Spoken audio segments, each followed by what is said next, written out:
Salam teman-teman sekalian, berjumpa kembali dengan saya Arif Gule di channel TV Laskar Kristus ini. Ini channelnya kita bersama. Jangan lupa dukung dengan cara subscribe, like, dan komen serta share video-video daripada channel ini. Pada kesempatan kali ini teman-teman sekalian, kita mendengarkan Nyai Dewi Tanjung yang tentu saja tidak asing buat teman-teman karena Nyai Dewi Tanjung ini suka belak-belakan ya di media sosial ya, terutama untuk mengomentari ustadz-ustadz yang radikal seperti Ustadz Abdul Somad ya, apalagi kasus Brigadir Joshua Huta Barat ini. Wah, kita lihat bahwa Nyai Dewi Tanjung terus viral untuk mengomentari kasus ini teman-teman sekalian ya. Dan kali ini dia mencoba dengan ilmunya ya, keahliannya untuk memanggil arwah orang mati gitu. Jadi rencananya mau panggil arwah daripada saudara Brigadir Joshua Huta Barat ini. Nah, oleh karenanya teman-teman sekalian, kita langsung menonton videonya berikut ini. Nah, teman-teman apa kabar? Semoga teman-temannya diberikan kesehatan panjang, umur rezeki, amin ya rabbal alamin. Nah, kemunculannya kali ini ingin mencoba untuk memanggil arwahnya Joshua, karena banyak orang yang katanya bisa berkomunikasi dengan Joshua. Nanya ingin membuktikan, salah satunya katanya siapa? Si Mbak Rara. Mbak Raranya jujur ya, dari awal Mbak Rara ini muncul, Nyai cuma percaya dia waktu di Mandalika, tapi setelah itu tidak ya. Kalau di Mandalika mungkin bisa saja itu hanya kebetulan juga, makanya hujan bisa berhenti. Nah, terlalu banyak spekulasi dari orang-orang yang katanya bisa berkomunikasi dengan Joshua, tapi sekali lagi Nyai ingin mencoba dulu. Kalau betul-betul bisa dipanggil, biasanya orang yang meninggalnya tidak wajar atau mati dibunuh seperti ini, arwahnya itu dalam posisi kebingungan, karena belum waktunya dia meninggal, tapi dihabisi. Nyai akan coba manggil. Kalau memang bisa kita panggil, kita akan bisa berkomunikasi, tapi kalau tidak, mungkin memang kita tidak boleh memaksa arwahnya untuk hadir ya. Ini Nyai pakai salah satu dari minyak yang memang dibutuhkan untuk memanggil orang-orang yang memang harus dipanggil ya. Nyai akan coba, tapi Nyai sekali lagi Nyai katakan, Nyai tidak bisa menjanjikan apakah betul-betul Joshua itu datang atau tidak gitu ya, karena sebenarnya kita tidak pantas memanggil orang yang sudah tiada gitu, apalagi dalam kondisi seperti ini. Tapi biasanya orang yang meninggalnya tidak wajar seperti ini itu akan datang menuntut balas di hari ke-30 hari, hari ke-40 harinya. Jadi hitungannya 30 hari, 40 hari. Itu dia akan datang kepada orang yang melakukan pembunuhan kepada dirinya. Itu biasa terjadi ya. Nyai bukan nakut-nakuti loh, ini bukan gitu loh.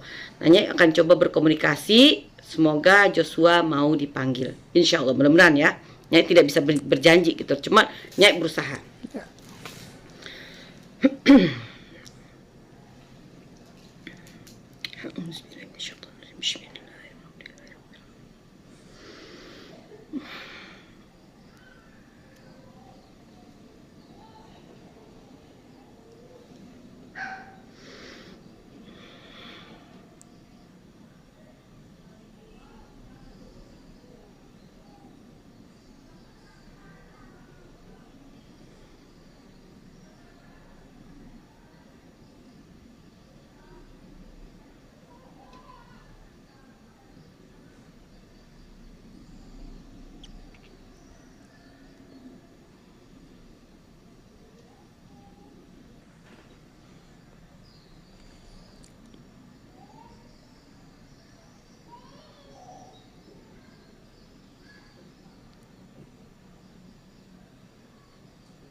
Seperti yang dikatakan tadi, tidak mudah ternyata untuk menghadirkan Joshua di sini ya, karena dia masih di alam kebingungan, di alam kesedihan, dan Nyai merasakan seperti kakek dari ibunya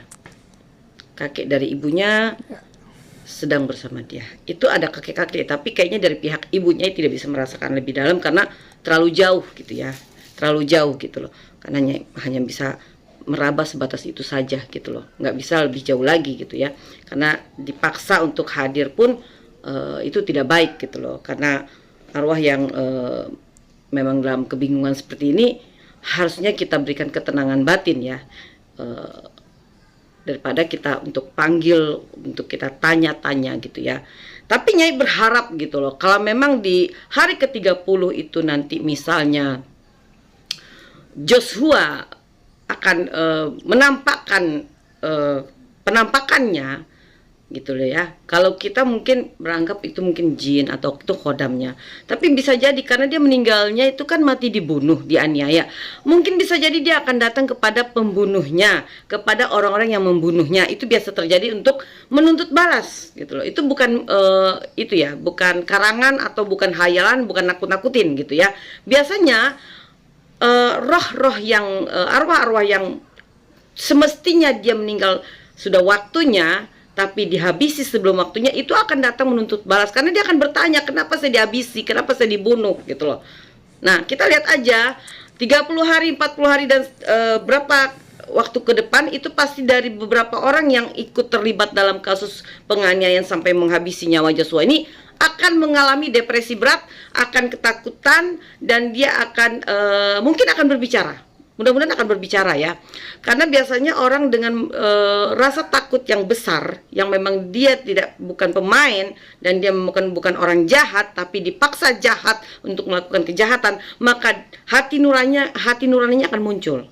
Ya, dan Nyai pastikan itu. Dan kemungkinan kasus ini jujur Nyai rasakan kasus ini tidak bisa selesai begitu cepat. Karena ternyata ada konspirasi besar juga di balik ini ya, dan pertaruhannya jabatan beberapa pejabat, ya kan? Nah, di sini bentar.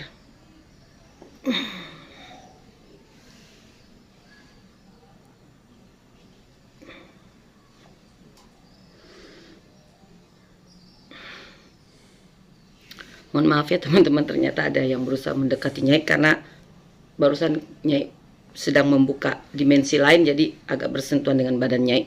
Nah, kemunculan Nyai ini bukan untuk menakut-nakuti, bukan hanya untuk memberikan sebuah peringatan saja gitu loh kepada para pelaku. Tidak akan lama lagi Joshua akan datang. Mungkin dia akan bertanya, entah dalam wujud apa, entah dalam mimpi, atau dia datang langsung mewujud di depan orang yang melakukan kejahatan kepada dia. Biasanya begitu, ya. Dan biasanya dari beberapa orang pelaku ini, kalau Nyai jujur melihat ini, beberapa pelaku ini lebih dari 3. Pelakunya lebih dari 3. Dan yang menembak kepala itu dalang utamanya. Ya, nah itu mudah-mudahan terkuak, tapi agak lambat ya. Karena akan banyak settingan, akan banyak konspirasi, akan banyak pesanan, akan banyak apa ya, kalau Nyai bilang itu kita untuk mendapatkan kebenaran, keadilan yang hakiki agak mustahil. Tapi mudah-mudahan apabila betul apa yang Nyai rasakan barusan, si pelaku betul-betul pelaku utamanya bisa dikuak, bisa ditangkap. Nah, bukan pelaku boneka. Yang Nyai takutkan adalah adanya pelaku boneka, yaitu orang yang diminta untuk menjadi pelaku dan dibayar untuk mempertanggungjawabkan perbuatan orang lain, ya. Nah, Nyai berharap keadilan, kebenaran akan terungkap atas izin Allah Subhanahu wa taala.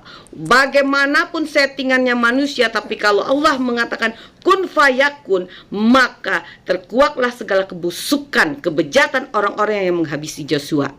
Yakinkan itu, dan hati-hati kepada kalian para pelaku yang ikut berkonspirasi, yang ikut bersekongkol. Hidup kalian tidak akan pernah tenang seumur hidup, karena kalian akan dikejar-kejar, pertama dengan rasa takut, rasa bersalah dan rasa berdosa. Kedua, kalian akan dikejar langsung oleh arwahnya Joshua. Ya, pastikan itu ya.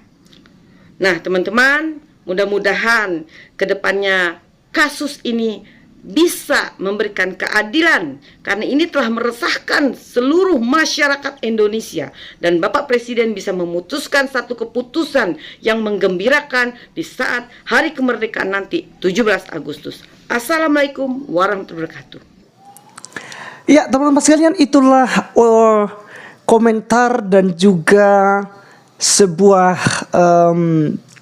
pertunjukan dari Nyai Dewi Tanjung untuk mencoba memanggil arwah ya daripada Brigadir Joshua Huta Barat ini. Tetapi teman-teman sekalian, kita mendengar sendiri bahwa itu gagal dan itu tidak berhasil ya. Malahan ada mungkin arwah lain ya, seperti yang dibilang oleh Nyai Dewi Tanjung tadi, ada yang mengganggu ya, justru yang lain mengganggu gitu ya. Nah teman-teman sekalian, ya walaupun hal ini sebenarnya secara pribadi kurang setuju karena dalam perspektif Kristen ini adalah dosa ya ketika kita melakukan namanya pemanggilan arwah. Maka ini tidak diperbolehkan dalam perspektif Kristen ya. Jadi kita tidak bisa paksakan juga ya apa yang dilakukan oleh Nyai Dewi Tanjung ini. Jadi mungkin pandangan dia melalui kepercayaannya, ajaran kepercayaannya teman-teman sekalian, ya mungkin bisa saja dan ya dia yang lebih tahu. Ya, kalau mungkin tidak boleh, tidak akan mungkin dia melakukan apalagi memviralkan di media sosial ya. Tetapi teman-teman sekalian, saya menghimbau saja ya buat orang-orang Kristen ya, ini tidak diperbolehkan ya. Karena ini merupakan kekejian di mata Tuhan jika kita memanggil arwah, berbicara kepada orang-orang mati ya. Jadi teman-teman sekalian, saya juga tidak menyalahkan Nyai Dewi Tanjung ya, karena memang tentu saja dia tahu ya mana yang diperbolehkan dan tidak diperbolehkan menurut agamanya yang pastinya, apalagi dia adalah seorang tokoh juga ya teman-teman sekalian ya. Baik teman-teman, terima kasih sudah menonton dan kiranya teman-teman terus mendukung ya dan berdoa supaya kasus daripada saudara kita Joshua Huta Barat ini secepatnya diselesaikan. Terima kasih, sampai ketemu di video berikutnya. Tuhan Yesus memberkati kita. Salam.